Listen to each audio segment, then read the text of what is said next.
Sir, जो Islamabad Khariyan Sialkot motorway बन रही है, उसके बनने से इस्लामाबाद की प्रॉपर्टी पे क्या पॉजिटिव इफेक्ट आएगा और क्या प्राइस इंक्रीज़ होगी?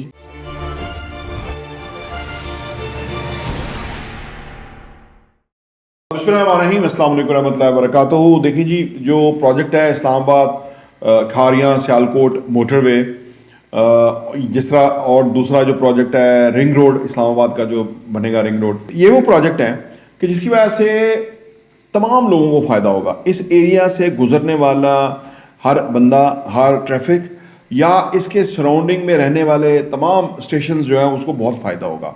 क्योंकि अगर आप जीटी रोड पे जाके देखें ना, अभी जो एग्जिस्ट करता हुआ जीटी रोड है जो शेर शाह सूरी ने बनाया हुआ था, तो वो उस पर आपको इतना ट्रैफिक नज़र आएगा, इतना रश नज़र आएगा कि अगर किसी वजह से वो ब्लॉक हो जाए या कुछ हो जाए तो लोगों का बड़ा कीमती वक्त ज़ाया होता है और फिर ट्रैफिक का शोर है और वगैरह, और रोड भी टूटे हुए हैं और उस पर लोड ही बहुत ज़्यादा है।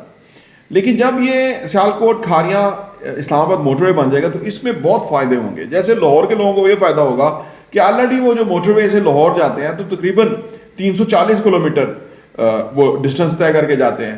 जब सियालकोट खारियां इस्लामाबाद मोटरवे बन जाएगा तो ये डिस्टेंस 90 किलोमीटर कम हो जाएगा, तो 250 किलोमीटर वो ट्रैवल करेंगे तो वो इस्लामाबाद पहुंच जाएंगे। 90 किलोमीटर बहुत बड़ा एरिया है, फ्यूल इतना ज़ाया होता है, वक्त ज़ाया होता है, गाड़ी डिप्रिशिएट होती है और क्या कुछ नहीं होता। फिर ऑलरेडी फिर 2 मोटरवे जो हो जाएंगे तो उससे क्या फ़ायदा होगा कि वो ट्रैफिक उन लोगों को जो लाहौर ऑलरेडी बना हुआ है, जो पुराना मोटरवे बना हुआ है, उसके ऊपर जो जो स्टेशन आते हैं उनको तो फ़ायदा हो रहा है। कलर घाट से लेके आगे और पीछे जितने भी एरिया हैं उनको फ़ायदा हो रहा है। इसी तरह सियालकोट खारियां इस्लामाबाद मोटरवे के ऊपर जितने शहर आ रहे हैं, अब आप देखें मीरपुर को इसमें फ़ायदा होगा, मंगला को फ़ायदा होगा, आगे खारियां को तो डेफिनेट फ़ायदा होगा, जेलम, आगे जितने जितने आबादियां आ रही हैं उनको दीना को फ़ायदा होगा।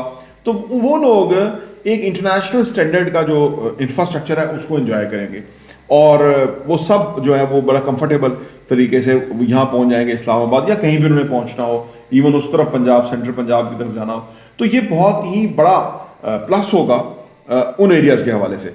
और साथ ही साथ वहाँ की जो रियल इस्टेट है उसको बहुत इसका फ़ायदा होगा, क्योंकि वो लोग जो है ईजी एक्सेस हो जाएगा उनका बड़े बिग सिटीज़ को, इस्लामाबाद को, तो इससे वो लोग ज़रा मुतमईन होकर ज़िंदगी बसर करेंगे। क्योंकि 100 चीज़ें होती हैं, कोई खुशी है, गमी है, हॉस्पिटलाइज करना है, किसी ने वैसे आना है, तो वो सारा मोटरवे जो है वो काम करेगा। फिर जो आने वाले टाइम में जब हमारी इंडस्ट्री बेहतर चलेगी तो फिर भी ये मोटरवे जो है ये बहुत काम आएंगे और उससे लोगों का बहुत फ़ायदा होगा।